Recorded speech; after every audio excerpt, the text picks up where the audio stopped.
ഇന്നത്തെ വീഡിയോ ഞങ്ങളുടെ കോളേജിൽ വെച്ച് നടന്ന ഫിഫ ഫെസ്റ്റിനെ കുറിച്ചിട്ടാണ് കേട്ടോ. അപ്പോൾ ആരെങ്കിലും വീഡിയോ ആദ്യമായിട്ട് കാണുന്നുണ്ടെങ്കിൽ ഇത് college of agriculture Vellayani Thiruvananthapuram. കഴിഞ്ഞ വീഡിയോയിൽ കുറേ പേര് അഗ്രികൾച്ചർ റിലേറ്റഡ് ഡൗട്ട്സ് ചോദിച്ചിട്ടുണ്ടായിരുന്നു. അപ്പോൾ ഞാൻ മുന്നേ 2 വീഡിയോ ചെയ്തിട്ടുണ്ട്. ഒന്ന് എങ്ങനെ ജോയിൻ ചെയ്യാം, എത്ര മാർക്ക് വേണം, അങ്ങനത്തെ കാര്യങ്ങളൊക്കെ ഉൾപ്പെടുത്തിക്കൊണ്ട്. പിന്നെ ഒന്ന് ജോബ് റിലേറ്റഡ് വീഡിയോ. ആ വീഡിയോകളിലായിട്ട് കോഴ്സിനെ കുറിച്ചും അതുപോലെ അഗ്രികൾച്ചർ കഴിഞ്ഞാൽ കിട്ടുന്ന ജോബ്സിനെ കുറിച്ചും ഡീറ്റെയിൽഡ് ആയിട്ട് പറഞ്ഞിട്ടുണ്ട്. അതിൽ പറയാത്ത എന്തെങ്കിലും ഉണ്ടെങ്കിൽ നിങ്ങൾക്ക് ഈ വീഡിയോയുടെ താഴെ കമൻ്റായിട്ട് ചോദിക്കാം. അപ്പോൾ ഫെസ്റ്റ് എനിക്ക് തോന്നുന്നു ഈ 4 ഗവൺമെൻറ് കോളേജുകളിലും ഏറ്റവും കൂടുതൽ പ്രോഗ്രാം നടക്കുന്നത് വെള്ളായണി കോളേജിലാണെന്ന് തോന്നുന്നുണ്ട്. അപ്പോൾ ബാക്കിയുള്ള കോളേജിൽ ആരെങ്കിലും കാണുകയാണെങ്കിൽ നിങ്ങളുടെ അഭിപ്രായങ്ങളൊന്ന് പറയണേ. അപ്പോൾ നമ്മുടെ ക്ലാസ് ടൈം വരുന്നത് 9 to 4 അതിന് ശേഷമാണ് പ്രോഗ്രാം വെച്ചിട്ടുണ്ടായിരുന്നത്. 4 മണിക്ക് ശേഷമായിരുന്നു പ്രോഗ്രാം. എല്ലാ ടീമിൻ്റെ ഗ്രൂപ്പുകളും നമ്മൾ ഉണ്ടാക്കിയിട്ടുണ്ടായിരുന്നു. പക്ഷേ ആരാധകർ കൂടുതലുണ്ടായിരുന്നത് അർജൻറ്റീന, ബ്രസീൽ, പോർച്ചുഗൽ ഈ ടീമിനായിരുന്നു. നമുക്ക് ഇഷ്ടമുള്ള ഗ്രൂപ്പിൽ ജോയിൻ ചെയ്യാം. അതുപോലെ നമ്മുടെ ഫാൻസിൻ്റെ പവർ കാണിക്കുന്ന എന്ത് വേണേലും എന്ന് ചെയ്യാം. ലൈക്ക് ഇപ്പോൾ ഫാൻസിൻ്റെ റാലി ഉണ്ടായിരുന്നു, അതിൽ ബ്രസീൽ ഫാൻസ് ഈ വണ്ടി ഇറക്കിയിട്ടുണ്ടായിരുന്നു. അതുപോലെ നമ്മുടെ ഫ്രണ്ട്സൊക്കെ വേറെ ടീമിലായിരിക്കും. അപ്പോൾ നമുക്ക് അതിൻ്റെ പേരിൽ ചെറിയ അടിയൊക്കെ ഉണ്ടാക്കാം. ഇപ്പോൾ ഞാൻ പോർച്ചുഗൽ ഫാനാണ്, എൻ്റെ ഫ്രണ്ട് അർജൻറ്റീന ഫാനാണ്. അപ്പോൾ അതുപോലെ അപ്പോൾ പ്രോഗ്രാമിൻ്റെ കുറച്ച് ക്ലിപ്സ് കാണിച്ചു തരാം.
അത് കഴിഞ്ഞിട്ട് നമുക്ക് ഷൂട്ടൗട്ട് മത്സരം ഉണ്ടായിരുന്നു. അപ്പോൾ കൃത്യമായിട്ട് ഗോൾ അടിക്കുന്നവർക്ക് ചെറിയ സമ്മാനമൊക്കെ കൊടുത്തു.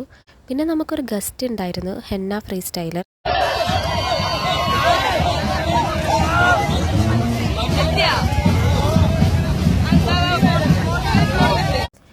അവസാനം എല്ലാ ടീമിൻ്റെ പടക്കം പൊട്ടിക്കലൊക്കെ ഉണ്ടായിരുന്നു. അങ്ങനെ ഷടപടേ എന്ന് പറഞ്ഞ പ്രോഗ്രാം കഴിഞ്ഞ് ഇനി അടുത്ത പരിപാടിയായിട്ട് അടുത്ത വീഡിയോയിൽ വരാം.